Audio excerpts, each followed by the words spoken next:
Maintenant, ce qu'on va voir, c'est qu'on peut utiliser la loi des gaz parfaits, PV est égal à NRT, pour déterminer la masse volumique d'un gaz. Et ce qui est le fun avec ce type de problème-là, c'est que tout ce que tu as besoin, c'est d'une certaine température et une pression, et tu seras capable de déterminer ce sera quoi la masse volumique de ce gaz-là, donc sa densité. Donc, tu pourrais évaluer s'il est capable de flotter, s'il va flotter ou s'il va couler vers le bas, juste avec ce petit calcul-là.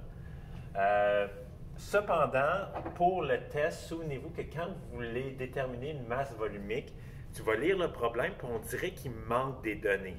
C'est parce que la masse volumique, encore là, c'est une propriété qui est intensive, donc on peut supposer une quantité. Donc, je l'ai mis ici. Moi, je vous suppose de supposer 1 litre de gaz. Si tu supposes 1 litre de gaz, après ça, tu auras assez de valeur pour faire tes calculs. Ça va être quoi la logique? Bien, encore une fois, la masse volumique, c'est quoi sa formule? C'est la masse divisée par le volume. Tu vas avoir besoin d'estimer un volume. Le volume, je vous ai déjà dit qu'on va supposer à 1 litre. Ici, ça va être 1 litre dans tous les problèmes.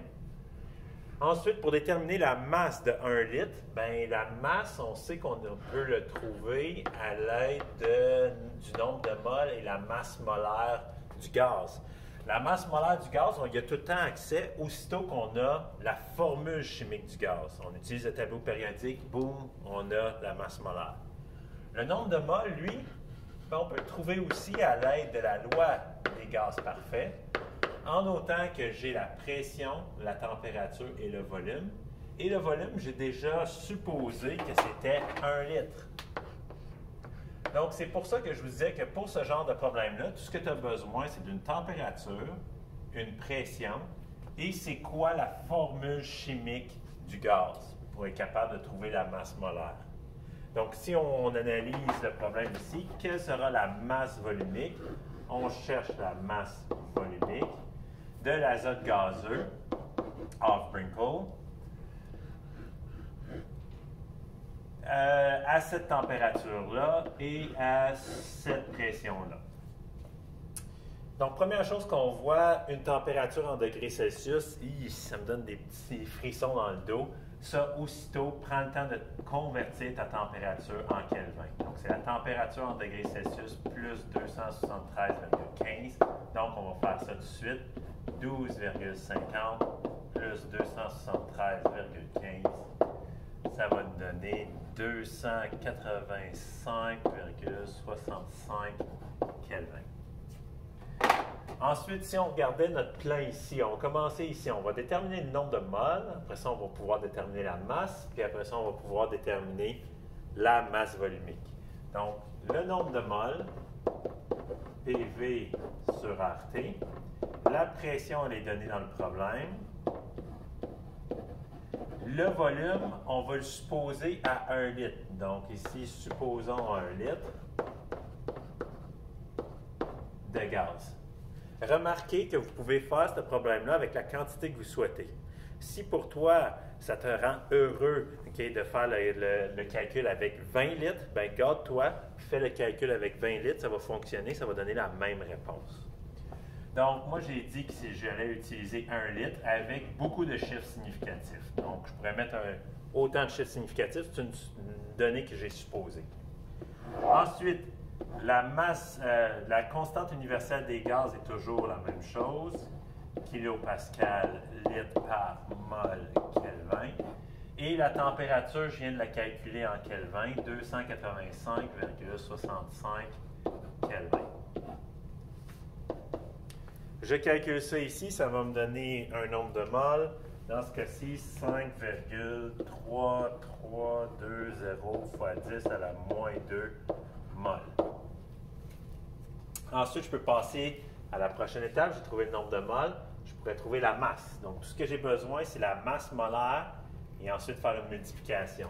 Donc, pour l'étape numéro 2, je vais calculer la masse molaire de l'azote gazeux, 2 fois la masse molaire de l'élément azote. Donc, 1 mol d'azote gazeux pèse 28,02 grammes. Ensuite, quand je veux trouver la masse, c'est le nombre de moles fois la masse molaire. Donc 5,3320 fois 10 à la moins 2 mol fois 28,02 grammes par mol va me donner une masse de 1,4940 grammes. Ensuite, l'avantage d'avoir supposé 1 litre est ici. Dans la troisième étape, quand je vais essayer de trouver c'est quoi ma masse volumique, bien, la masse, je vais la diviser par 1 litre. Donc, tu peux faire ce calcul-là dans ta tête. N'importe quoi divisé par 1 donne lui-même.